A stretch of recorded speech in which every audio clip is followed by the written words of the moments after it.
একটি ছোট্ট মেয়ে মায়ের সাথে ঝগড়া করে বাসা থেকে বের হয়ে গেল। অনেকক্ষণ হাঁটার পর সে ক্লান্ত হয়ে বসে পড়ল। সামনে একটি দোকান দেখতে পেল, সেখানে অনেক ধরনের খাবার বিক্রি হচ্ছিল। মেয়েটি প্রচণ্ড ক্ষুধার্ত ছিল। দোকানের মালিক মেয়েটিকে অনেকক্ষণ ধরে লক্ষ্য করছিল। সে মেয়েটির কাছে এসে বলল, তুমি কিছু খাবে? মেয়েটি বলল, হ্যাঁ, কিন্তু আমার কাছে কোনো টাকা নেই।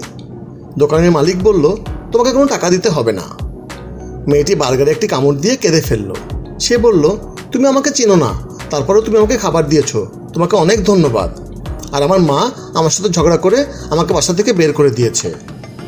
দোকানের মালিকটি মিষ্টি হেসে মেয়েটিকে বলল, তোমাকে আমি একটা বার্গার দিয়েছি, তাই তুমি আমাকে ধন্যবাদ দিচ্ছ?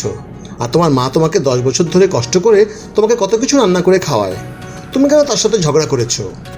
ছোট্ট মেয়েটি তার নিজের ভুল বুঝতে পারলো। সে তাড়াতাড়ি বাসার দিকে রওনা হলো। বাসার কাছে যেতেই দেখলো তার মা তাকে পাগলের মতো চারিদিকে খুঁজছে। সে মাকে জড়িয়ে ধরে কেঁদে ফেলল।